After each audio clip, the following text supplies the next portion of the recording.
Magandang umaga sa inyong lahat. Ang i-share ko sa inyo ngayon ay ang buod ng Noli Me Tangere, Part 1. Ang binatang si Juan Crisostomo Ibarra ay bumalik sa Pilipinas pagkatapos ng 7 taong pag-aaral niya sa Europa. Naghandog ng piging si Kapitan Tiago sa kung saan inanyayahan niya ang ilang sikat na tao sa kanilang lugar.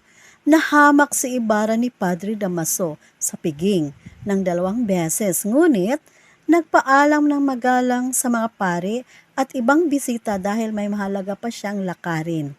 May magandang kasintahan si Ibarra na si Maria Clara na anak-anakan ni Kapitan Tiago at dinalaw niya ito at nagsuyuan ang dalawa sa azotea. Muling binasa ni Maria ang mga lumang liham ni Ibarra bago siya mag-aral sa Europa habang alaala nila ng kanilang pagmamahalan.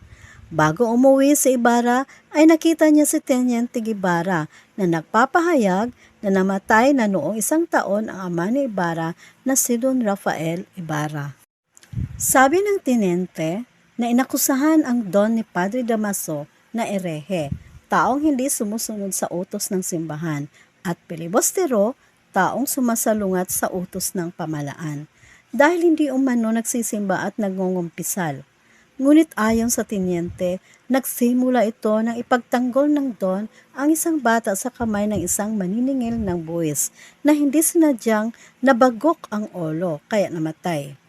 Nakakulong umano si Don Rafael habang may imbestigasyon ukol sa insidente, ngunit ang mga lihim na kaaway niya ay gumawa ng paraan upang lalong madiin ang ama ni Ibarra.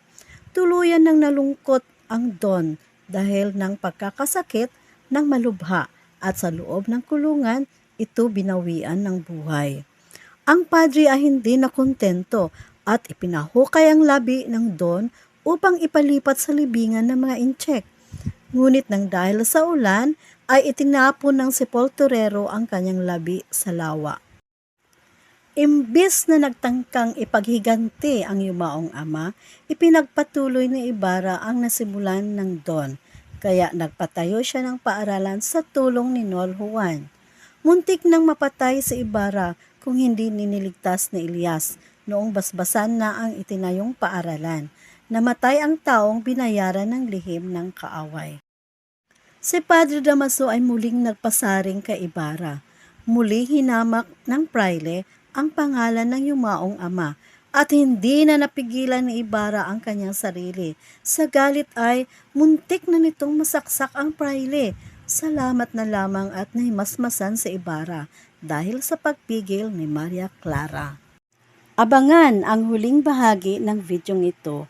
Follow and share!